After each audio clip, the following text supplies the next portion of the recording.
Olá, pessoal! Tudo bem com vocês?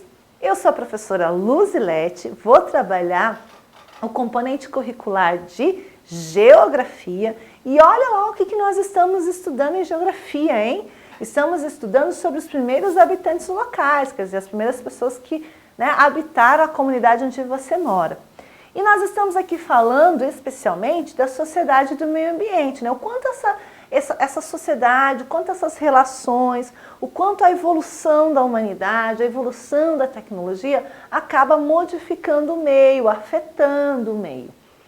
Já falamos inclusive da questão da natureza, o quanto a natureza tem sido afetada pelos nossos hábitos, pelas nossas mudanças de hábitos. Então, aquela velha história, agora a indústria ela me propõe uma gama de produtos para escolher, E aí às vezes eu costumo comprar coisas que eu nem vou usar, E aí quanto mais eu compro, mais a indústria precisa produzir. Quanto mais a indústria precisa produzir, mais ela precisa retirar do meio ambiente, lá da natureza, a matéria-prima para produzir o produto que eu vou consumir. Tá vendo só? O problema, Então vamos ver como é que algumas pessoas têm tentado resolver esse problema. Vamos dar uma olhadinha? Olha lá.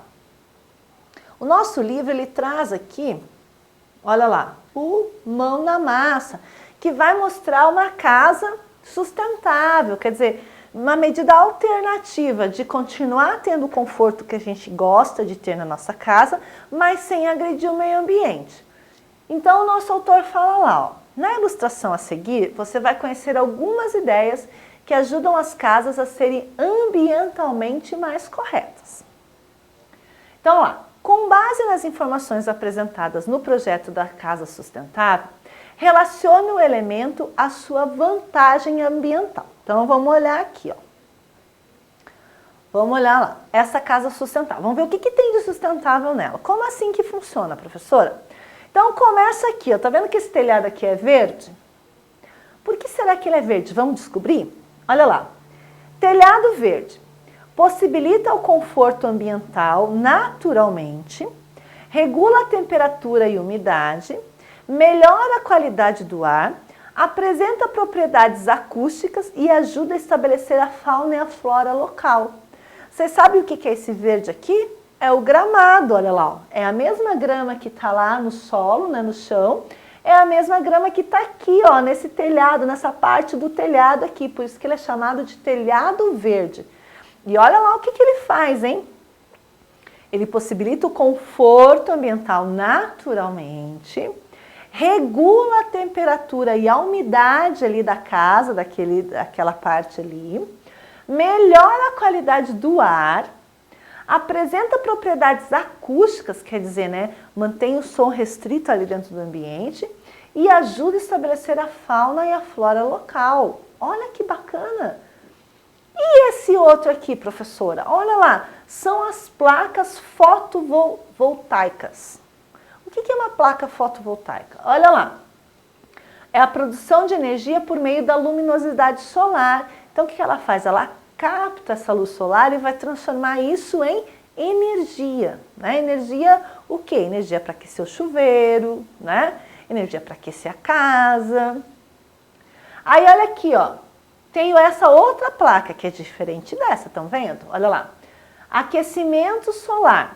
Então, essa aqui vai aquecer a casa, essa aqui é que vai aquecer a água, olha lá. Aquecimento solar, aquecimento da água através da energia solar. Então, a água que vai sair lá no chuveiro desta casa não vai ser aquecida pela eletricidade, Mas sim pela energia que é produzida através da captação da luz solar, do aquecimento solar.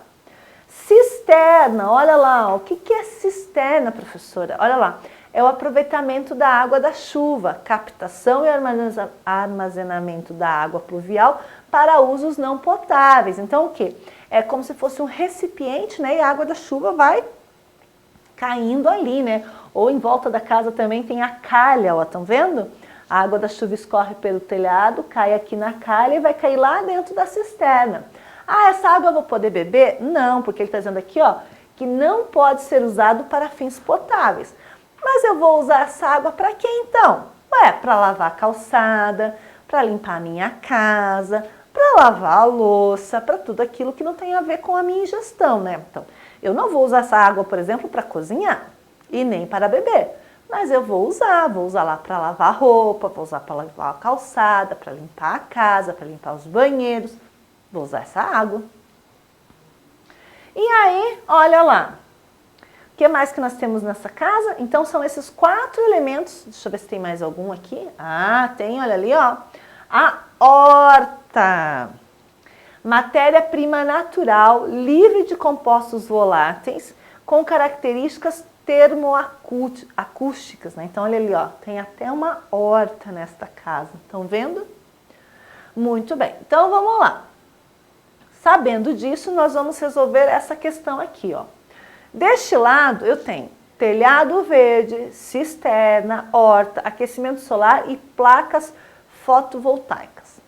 E do lado de cá, eu tenho regula a temperatura e a umidade, aquece a água por meio da energia solar, aproveitamento da água da chuva, produção de energia elétrica e possibilita a produção de alimentos orgânicos no local. Então, vamos ver lá. Telhado verde. O que o telhado verde faz mesmo, gente? Regula a temperatura, aquece a água, aproveita a água da chuva, produz energia elétrica ou possibilita a produção de alimentos? Muito bem, regula a temperatura e a umidade. Então, aqui eu vou colocar o número, é número, né? Então, ali eu vou colocar o número 1. Depois, cisterna. O que é a cisterna, gente? É o equipamento que aquece a água, aproveita a água da chuva, produz energia elétrica ou possibilita a produção de alimentos? Perfeito, né? Aproveitamento da água da chuva. Então, o número 2 vai aqui, né? No aproveitamento da água da chuva. 3, a horta, né? O que a horta possibilita? Produção de alimentos orgânicos no local, né? Quer dizer, sem eu precisar usar agrotóxicos ou qualquer outro produto químico, né? Então, olha lá, o 3 é lá o último, né? E aí eu tenho aquecimento solar. O que o aquecimento solar faz, gente? Ele aquece a água por meio da energia solar ou ele faz uma produção de energia elétrica? O aquecimento solar vai aquecer a água, né? Então, aqui, ó. Aqui é o número 4. E, por fim, as placas fotovoltaicas fazem o que, então, gente? Produção de energia elétrica. Então, aqui é o 5. Olha lá como é que ficou, gente. 1, 4, 2, 5 e 3. Então, vamos lá para a nossa página, para a próxima página, que vai falar sobre diferentes lugares e diferentes hábitos. Então, olha lá. Percebemos até agora que as tradições e os hábitos das comunidades são formados ao longo do tempo, ligados à herança deixada por antepassados. Então, muitos dos hábitos que nós temos hoje, eles vêm lá de trás dos nossos antepassados. Mudanças tecnológicas e também por influência de características naturais locais. Então, tudo isso forma os nossos hábitos. O que nós herdamos dos antepassados, as mudanças tecnológicas e também as influências, né, de características naturais. Um exemplo são as vestimentas. Em locais mais frios, as pessoas costumam usar roupas mais pesadas, né, que as mantenham aquecidas. Já em locais com temperaturas elevadas, as roupas são mais leves e permitem maior ventilação do corpo. Dessa maneira, as diferentes comunidades acabam por adquirir hábitos de vida diversos, dependendo do lugar onde vivem. Outras características podem influenciar os diferentes hábitos de uma comunidade, como o seu tamanho. O aumento do número de habitantes de uma comunidade acaba por impedir que os seus membros conheçam pessoalmente uns aos outros. Às vezes as famílias são tão grandes, a comunidade vai crescendo tanto que as pessoas nem se conhecem, né? Nem sabem os seus nomes, não sabem o nome um do outro, não se conversam. Já nas comunidades com menos pessoas, é bastante comum que quase todas se conheçam. Então, em cidades pequenas, normalmente as pessoas se conhecem pelo nome, porque como são menores, né, as pessoas se relacionam mais. Outras características, olha lá. né, que podem influenciar os diferentes hábitos de uma comunidade, como o seu tamanho, isso nós já falamos, né? No campo, a relação com a natureza é mais evidente, por muitas vezes são os ritmos naturais que determinam as diversas atividades realizadas. Então, olha lá. Então, lá no campo, o que vai mudar a atitude das pessoas é o tempo, né? Se faz frio, elas agem de um jeito. Se faz calor, elas agem de outro.